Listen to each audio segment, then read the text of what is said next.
Saya rasa dalam kerangka berpikirnya Donald Trump bahwa manusia Barat itu akan pasti ketakutan menghadapi sebuah ancaman di depan mata yang destruktif.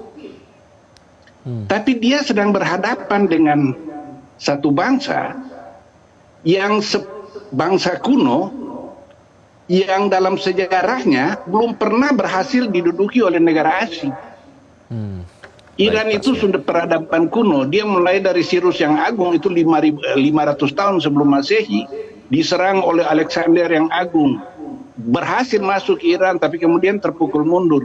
Romawi juga begitu. Tentara Arab masuk, orang Iran masuk Islam, tapi pemerintahan Iran tidak bergerak. Kemudian Afghanistan pernah menyerang, Inggris, lalu Uni Soviet setelah Perang Dunia Kedua, dan semuanya mundur. Jadi Iran dari segelintir negara di dunia yang belum pernah diperintah oleh negara asing, itu Iran dan Armenia. Sehingga Pak Smith, apa sebenarnya termasuk dengan sanksi ekonomi pun ternyata tidak bisa ya. Ternyata Iran masih bisa berjalan menggerakkan ekonominya dengan caranya sendiri meskipun di bawah sanksi yang terus-menerus dikenakan oleh Amerika Serikat. Mas Ismail tadi seperti dikatakan Pak Smith, tidak akan mungkin bisa ada pergantian rezim di situ. Tapi soal negosiasi ini kan masih terus berlangsung. Di sisi lain Amerika Serikat terus menempatkan kapal induknya di sana.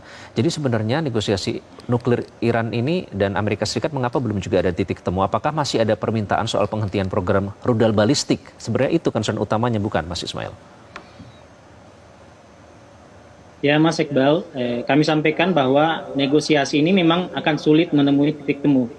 Sebab kedua pihak akan bersikeras pada pendiriannya masing-masing. Iran hanya ingin negosiasi hanya seputar nuklir dan pencabutan sanksi, tidak mengenai hal yang lain. Sementara Amerika yang membawa pesan Israel itu menuntut Iran menghentikan produksi rudal atau membatasi jangkauan rudal balistik mereka.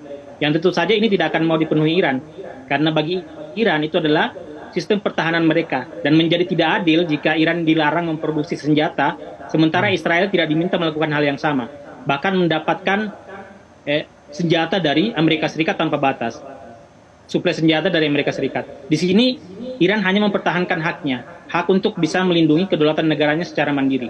Dan kalau Iran diserang karena hal ini, maka Iran akan menghadapi serangan tersebut. Rakyat dalam hal ini satu suara dengan sikap pemerintah.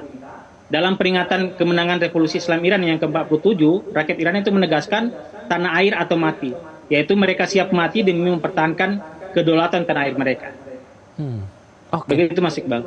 Rakyatnya siap mati ya, dan tentu percaya sepenuhnya kepada pemerintah yang legitimate saat ini. Pak Smith, jadi dengan semua ancaman yang ada, terutama dari Trump ya, yang menargetkan katanya akan menargetkan situs-situs nuklir dan juga terkait program rudal balistik. Nah, mampukah Iran menghadapi serangan itu, Pak Smith? Ya, Iran itu bukan saingannya Amerika Serikat. Tentu saja Amerika Serikat bisa menghancurkan target-targetnya dia. Tetapi yang jelas regime change itu, pergantian regime tidak terjadi. Dan yang harus diingat Amerika Serikat bahwa semua pangkalan Amerika Serikat mulai dari Irak, Kuwait, Bahrain, Qatar, Uni Emirat Arab, dan Arab Saudi, kemudian di Yordania dan Turki, itu semua bisa dijangkau oleh rudal Iran. Dan Iran sudah mengancam. Karena kalau Amerika Serikat menyerang, ini berarti perang eksistensial. Perang mati hidupnya Republik Islam Iran. Sehingga dia akan membalas. Nah, kalau kita melihat pasukan yang memang besar-besaran dikirim ke Amerika Serikat ke Timur Tengah, tapi tadi berita mengenai adanya kerusakan toilet yang jumlahnya 350 unit di kapal induk itu, saya menduga bahwa ini cara Trump untuk mundur dari kawasan, karena Iran tidak tunduk.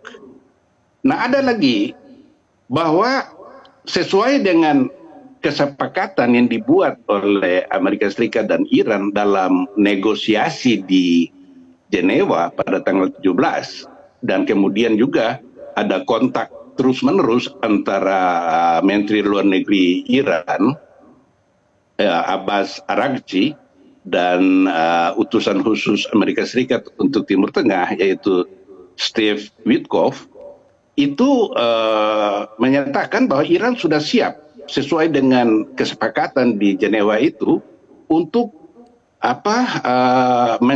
menyerahkan atau merepresentasikan posisinya. Tentu ada konsesi di situ. Tapi konsesi itu pasti bukan soal misail itu, bukan soal rudal balistik itu. Karena itu sama dengan bunuh diri. Dan itu hak Iran untuk memilikinya. Masalahnya begini, sejak revolusi Islam Iran tahun 79, Iran itu dikenakan embargo senjata, bukan cuma Amerika Serikat, tapi juga negara-negara Barat. Bahkan Rusia ikut terpengaruh permintaan Iran untuk membeli sistem pertahanan S-400 Rusia yang ditakuti Barat itu tidak diberikan oleh Rusia walaupun sudah dijanjikan, karena Rusia memperhitungkan hubungannya dengan negara-negara Eropa dan Amerika Serikat. Oleh karena itu, rudal balistik ini adalah satu-satunya cara Iran mempertahankan diri, karena dia nggak punya payung udara. Pesawat-pesawat tempur dia itu terbuat pada zaman Shah, itu F4, F5, itu yang sudah sudah kadaluarsa lah, sudah nggak bisa dipakai untuk bertanding. Nah, kalau Iran menyerahkan atau sesuai dengan permintaan Amerika Serikat, yaitu membatasi rudalnya itu, maka selain dia tidak mempunyai payung udara, dia juga dibatasi jangkauannya ke negara sasaran, yaitu Israel. Oleh karena itu, siapapun yang memerintah Iran itu tidak akan setuju. Dan kita mesti ingat bahwa revolusi Iran yang terjadi tahun 79 bukan semata-mata karena kehebatannya Ayatullah Khomeini, tapi itu kontrak sosial yang dibuat antara Republik Islam Iran dengan rakyat Iran, bahwa Khomeini menjanjikan akan menjaga atau memulihkan martabat Iran. Gitu. Iran ini bangsa yang proud nation, bangsa yang membanggakan dirinya. Sehingga ketika Shah dijatuhkan, itu salah satu alasannya karena Shah itu jadi bonekanya Amerika Serikat. Nah, baik. Kontrak sosial ini yang sedang dipertahankan oleh Iran, bahwa martabat bangsa ini tidak akan dilepaskan dengan biaya berapapun. Karena kalau dia menyetujui rudal itu, ya dia bunuh diri, Israel akan menyerang dia, Amerika Serikat dengan mudah itu. Jadi saya merasa bahwa perang ini secara akal sehat, kita mengingat bahwa negara-negara Arab di Teluk itu semua menentang perang ini, juga Uni Soviet, Rusia dan Cina, bahkan Inggris sekalipun. Baik. Nah, sehingga kalau kita lihat bahwa makanya perang ini ditegaskan oleh Ayatollah Ali Khamenei dalam beberapa pernyataan yang tegas dan mendapatkan dukungan juga dari masyarakat. Pak Smith, mohon maaf durasi kita sudah habis, tapi poin sudah diambil. Kita ingat Steve Witkoff menyatakan tidak ingin menggunakan kata frustasi, tapi curious atau penasaran. Nah, itu nanti kita akan nantikan perkembangannya seperti apa. Terima kasih Pak Smith, terima kasih Mas Ismail melaporkan langsung dari